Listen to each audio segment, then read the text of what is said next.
it has become an overwhelming, dissonant cacophony. The never-ending blending sounds of urban people and machines in motion. But just down a stairway next to Market Street, there's a subterranean haven where you can go to escape the din. This game, as some call it, you don't know until you go.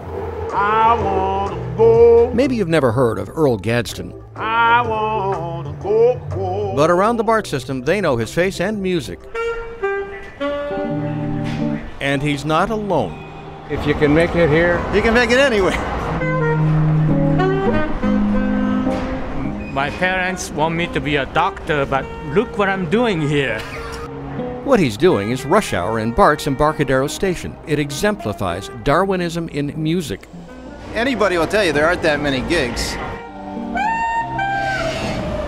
And this audience is potentially one of the world's largest. A distracted one, a moving one, a hurried one. People look in the tip jar and they're saying, wow, that guy's making a killing. And they don't know. You pay one bill and you're broke.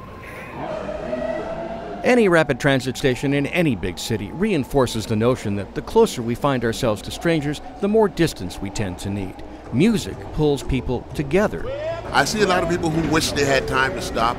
Some faces you can't tell what you see. Sometimes the face you see is very rewarding because you get a smile that lets you know that what you're doing does something for them. Just a thing. I wanna go. BART has been attracting musicians since the system opened. This happened by accident. Well, because it has nice acoustics. This is a good spot. Well, the acoustics were part of the architectural design, but not necessarily for musicians. Mike Healy is BART's unofficial historian, a guy who retired after 3 decades with the agency.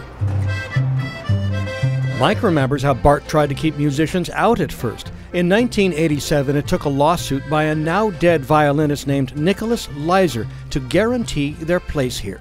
So even though BART lost the case, did BART win? I think in the long run, yes. Today, thanks to that violinist, BART remains wide open to a symphony of soloists playing all kinds of instruments, some with names that an average guy can't even pronounce. This instrument?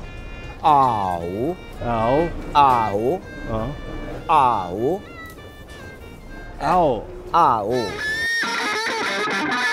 And in a city filled with so much otherwise indistinguishable noise, aren't you happy to have most of the music anyway?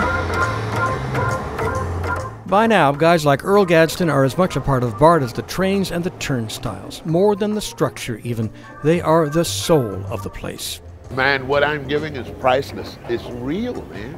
You can't give what you ain't got, right? You'll never know until you go.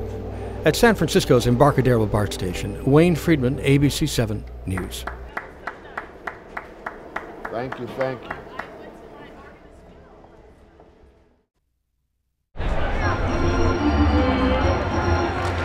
Let's go out to the ball game. Let's go out with the crowd. Let's get some peanuts and Program scorecard. But wait a minute, take a look at Bennett Dake over there. He's been doing this for 4 decades, and you might notice he has too much merchandise. Can you make a living selling scorecards these days? No. Would many of us even know what to do with one? Let's go, Timmy! That would be Sandy Wooten. It's a lost art. How many people are keeping score these days? Not too many. Can you blame them? There's so much to do at the ballpark, and the game is just part of it. We need to text. We need to eat. We need to drink. Now, how can a person do all of that and keep score? You have to learn how to do it during, in between innings. How? Fast. Every scorecard begins with 9 numbered positions. They're like baseball's periodic table. I write everything down. I write all the balls. I write all the strikes. And occasionally, Bob Stewart from Hanford, California, even finishes a complete sentence to his wife, Betty. I knew he was a great baseball fan. But not this intense.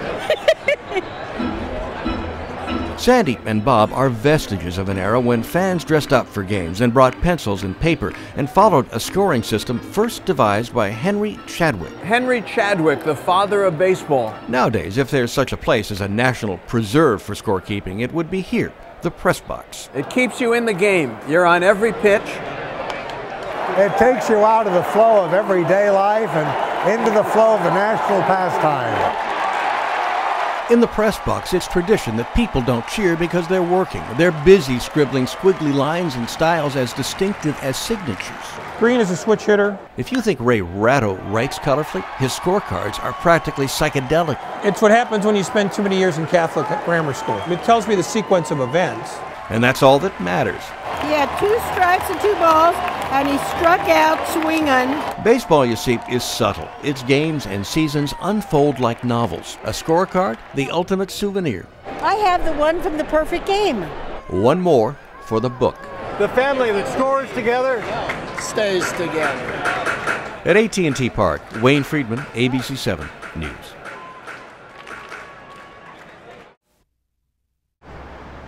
You'll find it in a quiet neighborhood in suburban Walnut Creek, a building with yet another neighborhood just inside.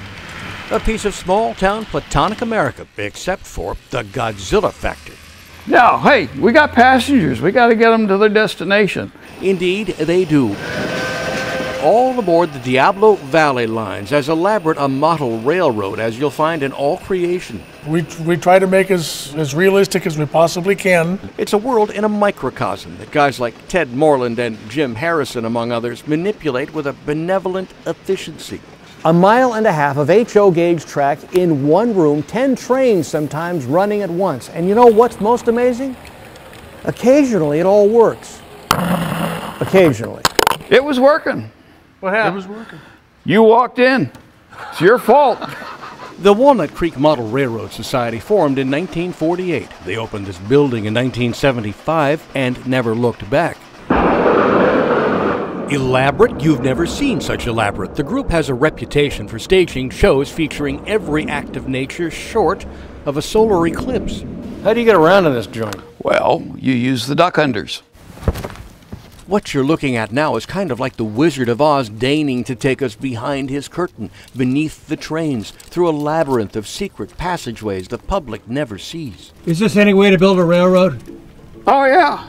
Everybody crawls. The underground eventually leads to a subterranean Grand Central Station where they build the trains away from prying eyes so as not to ruin any illusions.